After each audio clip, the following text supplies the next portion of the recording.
Hello အားလုံးပဲမင်္ဂလာပါရှင်မတီးပါခုနေ့ကဆွဲပြထားတဲ့3ချင်းဆက်ပတ်ထမိန်လေးကိုညက်ပြမယ်နော်ညက်ပြမယ်ဆိုသူ့တိုင်းလေးက30 40အရှိက40ဘယ်ပုံနဲ့ဆွဲပြမယ်နော်ဆွဲပြမယ်ဆိုတော့သူ့တိုင်းတော့လုပ်တော့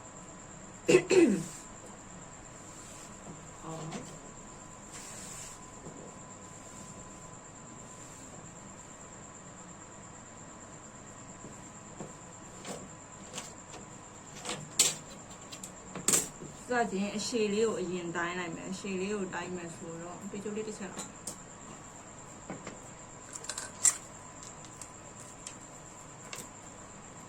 ရှိလေးက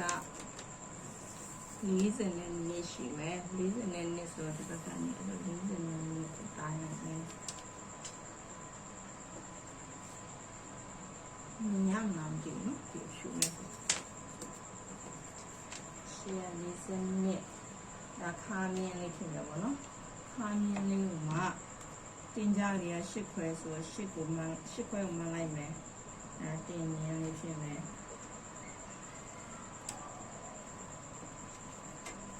ခါရတဲ့မိုးက30နဲ့စိတ်ဆိုတော့30နဲ့စိတ်မှတ်မယ်အဲပြီးတင်ရတဲ့မိုးက17နဲ့စိတ်ဆိုတော့17နဲ့စိတ်မှတ်မယ်အဲပြီးလို့ရှိရင်ခြေဝတံမိုးကပြောဒီနေရာဒီဝတ်တော်ကိုနဲ့စိတ်ဆိုတော့ကိုနဲ့စိတ်မှမှတ်မယ်။ဒါပြီးတော့ပေခွေးနဲ့ဆက်မယ်ပေါ့နော်။ပြန်နေဆက်လိုက်တော့ပေခွေးရှောင်းလို့တချင်ပြောင်းပြီ။ဝဝလေးဆက်လိုက်မယ်နော်ဒီဟာလေးကအောက်ကိုရှူလေးသွားမယ်။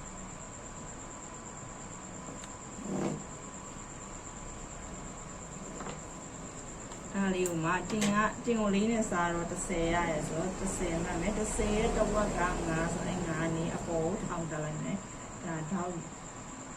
မဆွဲမှာမလို့လေဒါပြီးဒီဘက်ကနေတလမမှတ်မယ်တလမမှတ်ပြီးဒီထောက်လေးကိုဆောင်းလေးကိုဆွဲပါတော့နော်ထောက်က9လမမှတ်မယ်ဆိုတော့ဒီကနေ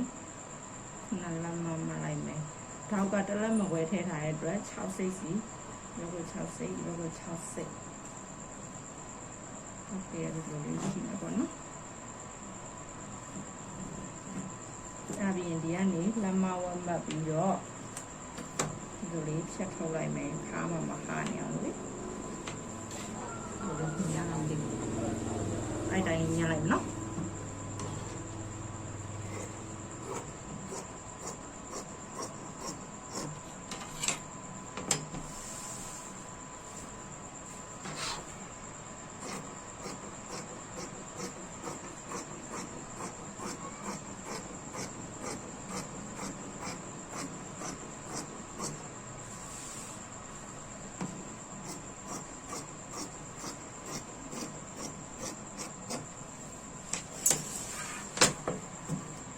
ဒီမှာထောက်ကလေးကိုဟိုဘက်ကိုလည်း copy ကူးပြီးယူလိုက်မယ်နော် copy ကူးဒီမှာဒီနေ့ရလို့လုပ်လိုက်မယ်ရှင်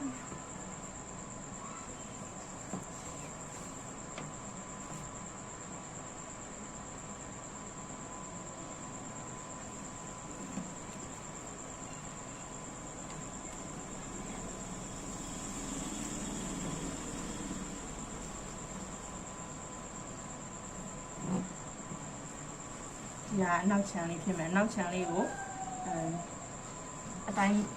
အတွင်းချမ်းကိုလည်းနောက်ချမ်းတိုင်းယူမယ်ဆိုအဲ့တိုင်းလေးကိုဆက်ပြီးယူလိုက်မယ်ပေါ့နော်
ချမ်းလေးရသွားပါပြီ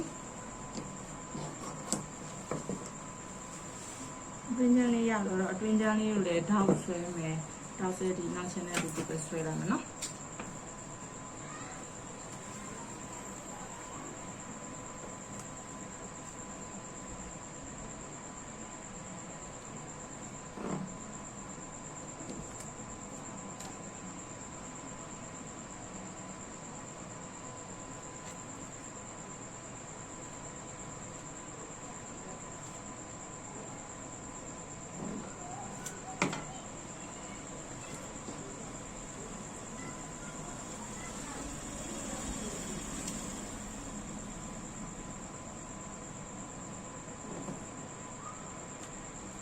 ဟုတ်မြင်ရလား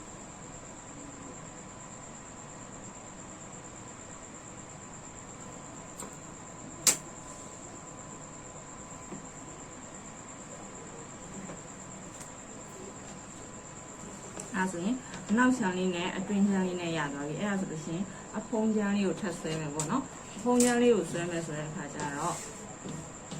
ဒီဘက်မှာအဖုံးအတွင်းချမ်းကိုခောက်ဖို့ခောက်စာလေးကိုကျွန်တော်အဲ့လိုခောက်ထားလိုက်မယ်3လမ4လမကိုခောက်ချင်တယ်လို့ပေါ့နော်ပြီးလို့ရှိရင်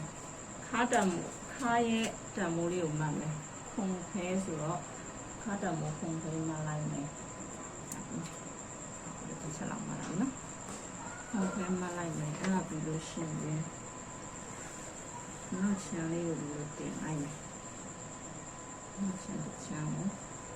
နားတယ်မလားတော့မသိဘူးဆိုတော့ပတ်တန်နဲ့ဆွဲပြရမှာဟုတ်တော့လို့နော်တဲ့လေ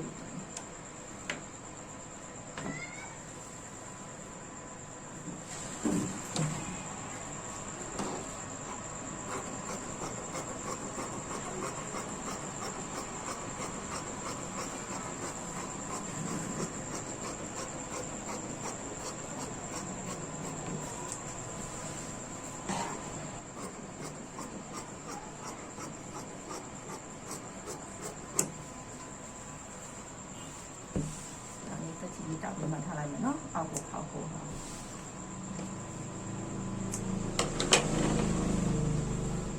ောက်ဖို့ဒီဟာလေးပေါ်ပြီးလက်မဲ့ဒါတော့တစ်ချမ်းပဲကူလို့ရတော့မှာပေါ့နော်ဟိုဘက်ချမ်းမပါတော့ဆိုတော့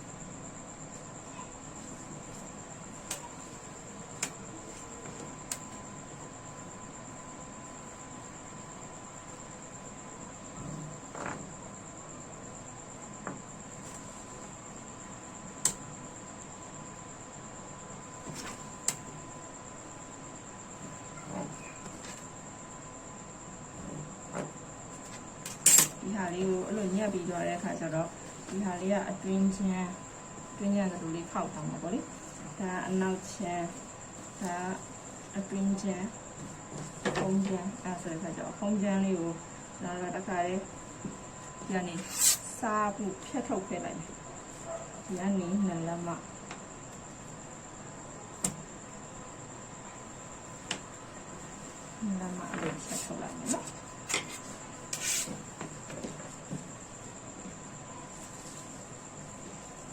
နောက်ဖေးဘုံဆိုတော့ဒီဘက်ကဟာလေးကိုဖြတ်ထုတ်လိုက်ဒီဘက်ကနေလမ်းမမှတ်ပြီးတော့ဒီဖြတ်ထုတ်လိုက်လာပြီအဲ့ဒါဆိုရင်ဒါရီအတွင်းချမ်း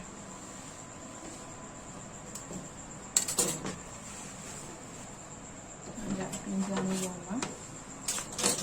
ဒါပုံချမ်းလေးက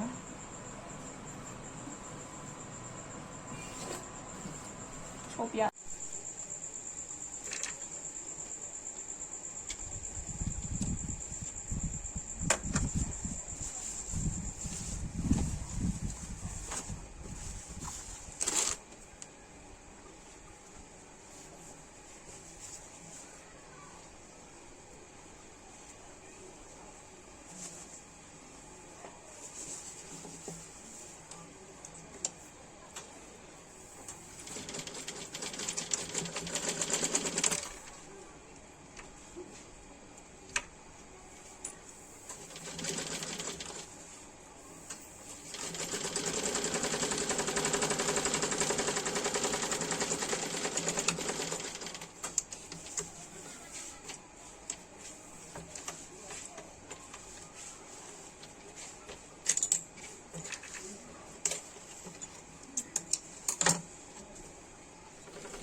ဒါကြောင့်ရှေ့ချမ်းနဲ့နောက်ချမ်းနဲ့ကိုဆက်လိုက်တာ ဒါ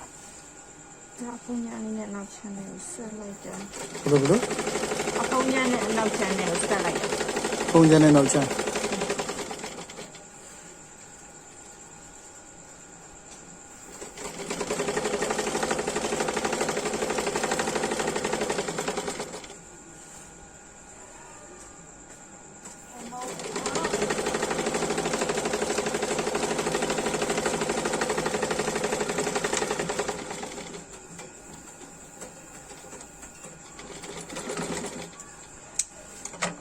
ဒီဘက်ကဒီဘက်တစ်ချမ်းနဲ့ green ချမ်းလေးကိုဆက်လိုက်ပါမယ် တွင်းချမ်းကျတော့နောက်ချမ်းနဲ့ဆက်တော့ရှေ့ချမ်းနဲ့ဆက်တော့ green ချမ်းနဲ့အနောက်ချမ်းလေး နောက်ချမ်းနဲ့ဆက်တော့နော်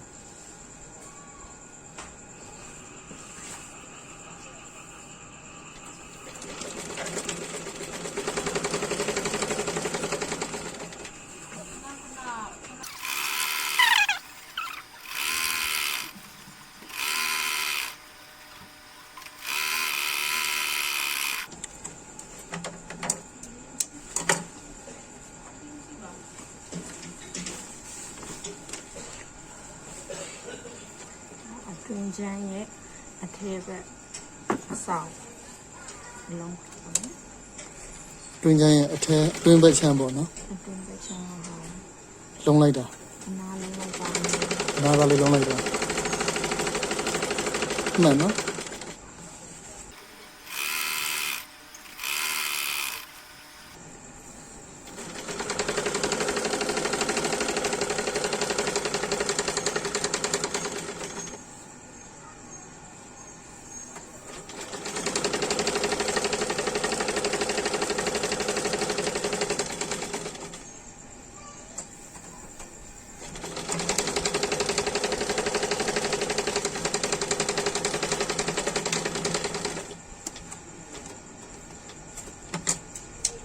ဆက်လိုက်တော့ဒါလေးကအတွင်းချမ်းလေးကိုပြေကောင်းမို့လို့လေဒါဒီဘက်ချမ်းလေးကိုအနားလုံးလိုက်တယ်အဲ့ဒါပြင်ဒါအနောက်ချမ်းလေးနဲ့ဆက်ထားတယ်အနောက်ချမ်းတောက်လေးအဲ့ဒါပြင်ဒါအဖုံးချမ်းလေးကတစ်ခေါက်ပဲဖောက်ထားတယ်ဒီလိုမျိုးလေးညံဖောက်ပြီးတော့ကျွန်တော်ဖြတ်ထုတ်ရတယ်ဒီချစ်လိုက်ပြီးပြန်လာခဲ့ပါမယ်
လက်မလိုက်ထားပြီပါဘာလို့လဲဆိုတော့ကျွန်မထမိန်မလို့ပါပတ်စံမအဲ့ဒါဆိုတော့အယောင်တူပါလေးလိုက်ပေးပါရယ်ကျွန်မအမထမိန်မလို့ချုပ်စင်တိုင်းနဲ့ချုပ်နေပါတယ်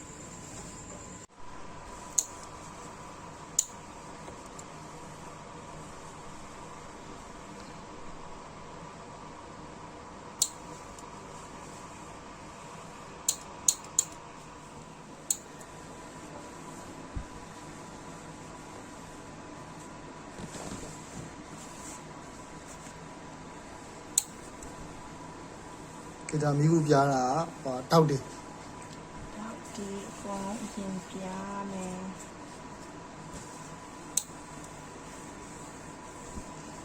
က ဟုတ်တယ်ပြလို့ရှင်တစ်ဖက်ထဲမှာပြလာတော့ကျမတို့ဟိုဘက်ကနေပြင်ပြီးတော့မလားဘက်ကောင်အလားဘက်ကောင်ပြပါတယ်အဲ့မှာပိုလာတယ်လို့ခံစားရတယ်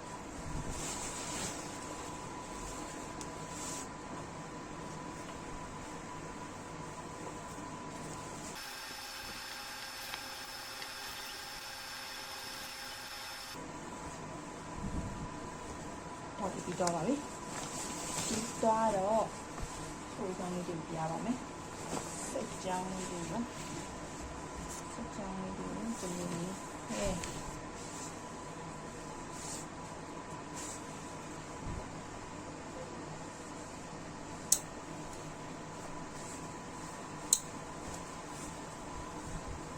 အမမိဘူးပြရလဲတော်ရယ်နော် ကျမရုပ်ချုံးလို့ရုပ်ချုံးပြီးပြရတော့တော့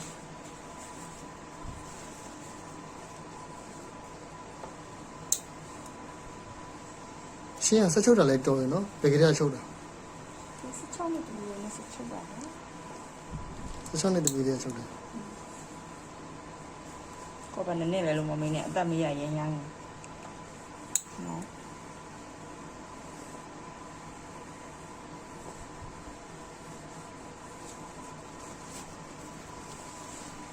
အဲ့မိဘူးပြတဲ့အကြောင်းနှစ်ကြောင်းပေါ့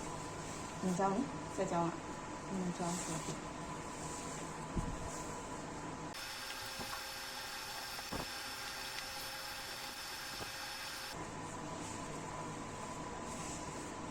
啥个别往这边带路线？ ဆက်ချုပ်နေတော့ 这从你嘛，以你抽啥呢？也行。这大鱼就行，对嘛个带的，对嘛个来带着，我就是抽一张的，没别的钱，没别的多少了。咱们里是不是那里？路面里是路边边了，就是这大的里边出来的。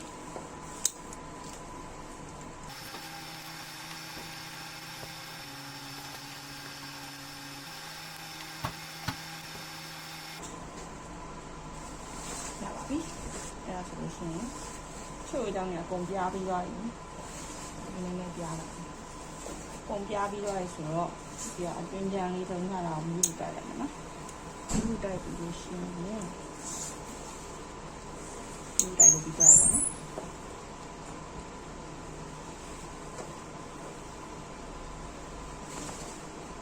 အဲ့တော့ဒီနောက်ကိုရအတင်းကြီးရိုက်နေဆိုလို့ရိုက်နေတာဖြစ်ပါတယ်အရန်ပူနေပါတယ်ဒီပူတက်နေရတယ်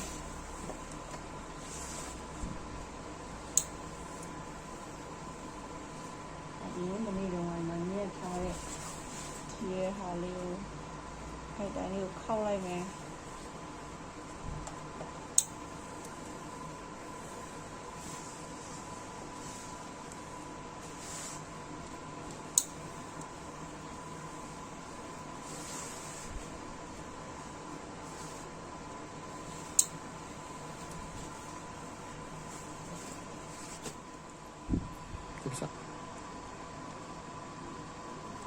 လေလမနဲ့ဆိုလမနော်စင်တီမီတာနဲ့ဆို5စင်တီ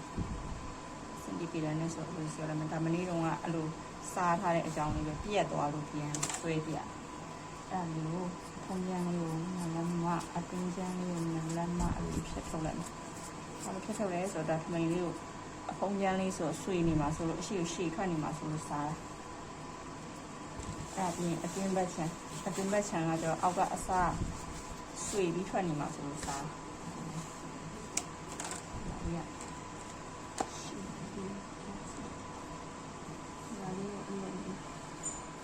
စားလိုက်ပါမယ်မဘိုက်နေနေပူတယ်ဒီလိုမျိုးဖြစ်အောင်အဲ့ဒါပြန်လည်းနည်းလေးဝိုက်လိုက်မယ် ဒါနည်းနည်းဘိုက်ပူနေတဲ့သူမလို့ဝိုက်ပေးလိုက်တာပေါ့နော် ကမလည်းဘိုက်ပူတယ်လို့ငါပြောတယ်လို့လာရင်အဲ့မိုက်လေ မှန်နော်ဘိုက်ပူနေနည်းနည်းဝိုက်လို့ရတယ် ဟုတ်ပါဘူးပူလာတော့အဲ့ဒါဆိုတော့ဒါလေးက ဒါလေးကအတွင်းချမ်းလေးဒါလေးကအဖုံးချမ်းလေးအဲ့လိုမျိုးလေးဖြစ်သွားပါပြီဖြစ်သွားတဲ့ခါကျလို့ရှိရင်ဟိုရင်းလာတော့အဲ့လိုမျိုးလေးဖြစ်သွားပြီဖြစ်သွားလို့ရှိရင်ဒီမှာခပတ်လေးတက်ဖို့ခပတ်လေးခောက်လိုက်တစ်ဆင့်လေးဒါလေးကို2စိတ်လောက်လေးစင်တီနဲ့ဆိုရင် 0.5 လောက်လေးကိုကော်လေးနဲ့ကတ်လိုက်ဒီတော့ရှော့ကော်လေးနဲ့ကတ် ဒီအမဲကြောင်းရပါ ဖဲမဲတော့ဒီရလား အထက်ဆင့်လေးမှာ ဟောထက်ဆင့်လေးကိုခောက်လိုက်တာ ထက်ဆင့်လေးခောက်လိုက်တယ်ထက်ဆင့်လေးခပတ်တက်ဖို့ဒါလေးကပြန်နေတဲ့ခါကျရင်ဒီဟာလေးကကွာမှာဆိုလို့ဒီတစ်ခုကအဲ့လိုလေးကောက်ကက်တာညရောဘလို့တက်တယ်မသိဘူးနော်ကျွန်တော်အဲ့လိုတက်လိုက်ဒါပြီးလို့ရှိရင်ဒါလေးမှာတော့တလမနဲ့နဲ့စိတ်တလမလောက်ပေါ့အဲ့လိုလေးခောက်လိုက် နှစ်ခေါက်ခောက်လိုက်တာ ဒါလေးထက်ခောက်နော်မစိတ်ခောက်ထားတဲ့ဟာလေးကိုနောက်ထပ်ခောက်လိုက်တယ်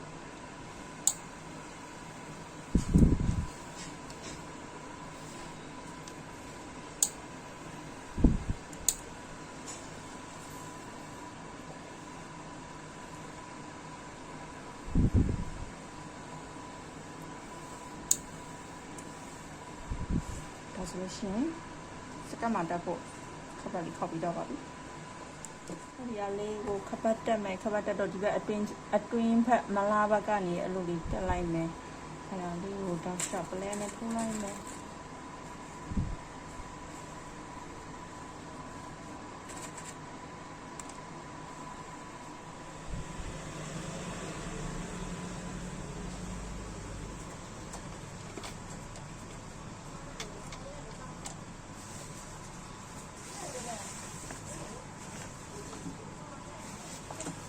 ဒီဟာလေးကဒီဘက်ကိုလက်မဝက်လောက်ပို့ပြီးတော့ထပ်ထားမယ်ဘာလို့လဲဆိုဒီဥစ္စာလေးပြင်ပြန်ချုပ်ပြမယ်နော်ဒီဟာလေးကိုအလိုလေးပြင်ချုပ်လိုက်မယ်ဒီဘက်ပြီးတော့ရှော့ခောက်ခဲ့တဲ့ line လေးပဲဒ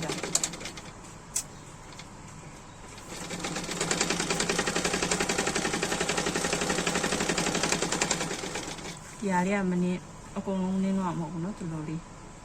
ဒီပေါ်လေးတက်နေလို့မရဒါနင်းပြန်ချုပ်ရမယ်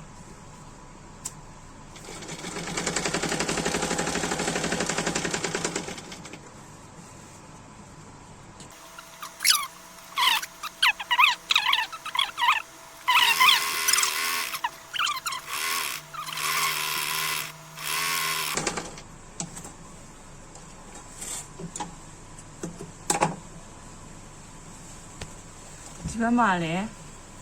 ဘက်ကအတွင်းချမ်းဘက်ကိုရောက်သွားရင်ပေါ့နော်အဲ့ရဟာလက်မဝက်လောက်ချန်ပြီးညက်လိုက်မယ်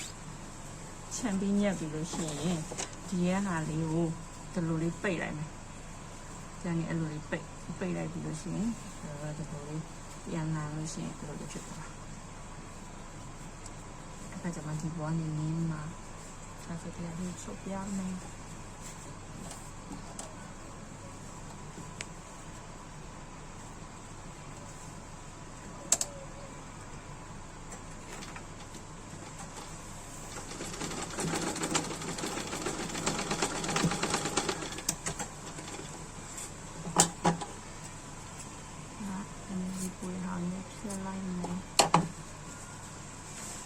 ချက်လိုက်တော့ဒီလိုမျိုးလေးဖြစ်သွားရင်အဲ့ဒါလေးဒီလိုလေးလမ်းလိုက်မယ်။လမ်းလိုက်တော့ဒီဟာလေးကိုအထဲကိုထည့်လိုက်မယ်။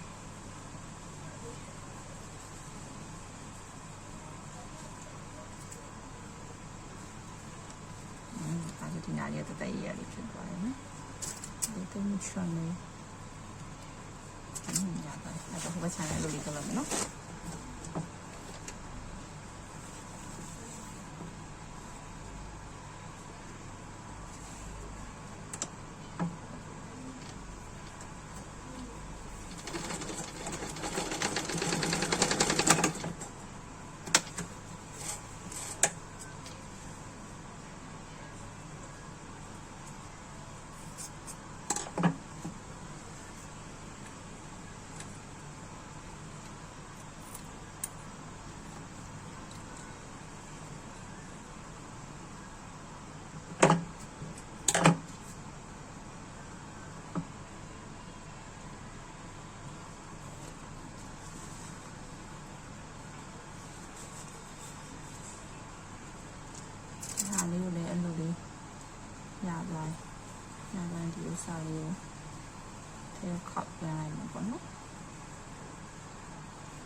ပြင်လိုက်တော့ဒီတက်ရရလေးဖြစ်သွားတယ်နော်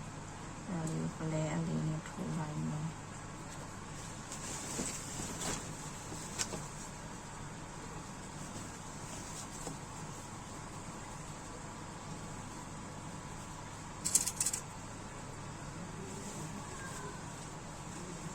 ဒီချီချောင်းပေါ်လေးကိုကွက်တီပြီးချိန်ပြီးတော့လဲနဲ့တွေ့ထားလိုက်မယ်နင်းတဲ့ခါကျလို့ရှိရင်မဆွေးထွက်အောင်လို့လေဒီဥစ္စာအပေါ်ကဒီအသားကိုချုပ်နေနေအရင်ကြီးဆွဲလိုက်လို့ရှိရင်လေအားပါပြီးဆွဲချုပ်နေအားပါပြီးဆွဲမိလို့ရှိရင်ခပတ်တတာလိန်သွားတတ်တယ်အဲ့ဒါဆိုတဲ့အခါကျတော့မလိန်အောင်လို့ဆိုဒီပလဲအလေးနဲ့အကုန်လုံးလိုက်ထိုးပြီးတဲ့အခါကျတော့ထိန်းထားလို့ရှိရင်မလိန်ဘူးပေါ့နော်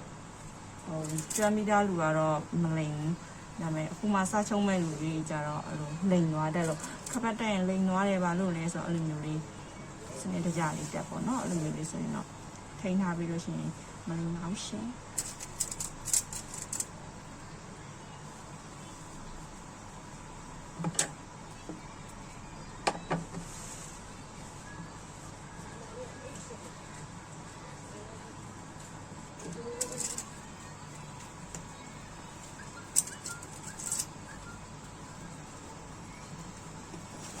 ဒီပေါ်နေဒီကြောင်းနေရတယ်နော်အဲ့ဒါဆိုရပါပြီ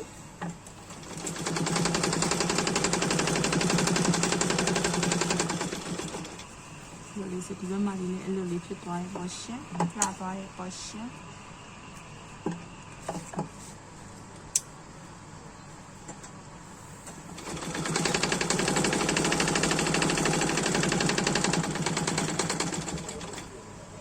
အစားထူလေးတွေနဲ့ဆိုလို့ရှိရင်အဲ့လိုဂျိတ်ထမိန်တို့ရွှေလုံးလေးပြားတို့အဲ့လိုမျိုးဆိုလို့ရှိရင်တက်ထမိန်တွေကဝတ်ပါမယ်ဒီဟာကတော့ကော်ဖီနဲ့ကတ်ထားတယ်နဲ့ချက်ထားမှာလို့ပေါ့နော်ကော်ဖီကတ်ပြီးတော့ဟိုဒီပါတိတ်လေးတွေလို့ချိုးနေလာပြီ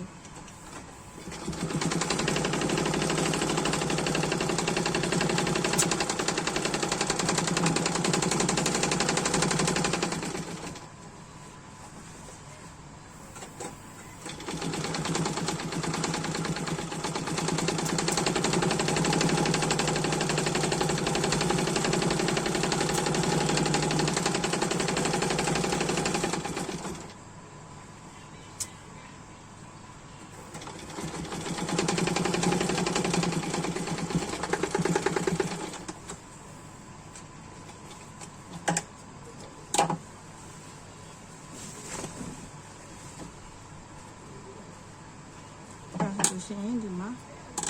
တာပါပြီရှင်။ဒီကခပ်ပါလေးပေါ့နော်။ခပ်တက်ထားတဲ့အခါနဲ့အဖုံးလေးနဲ့အလိုမျိုးလေး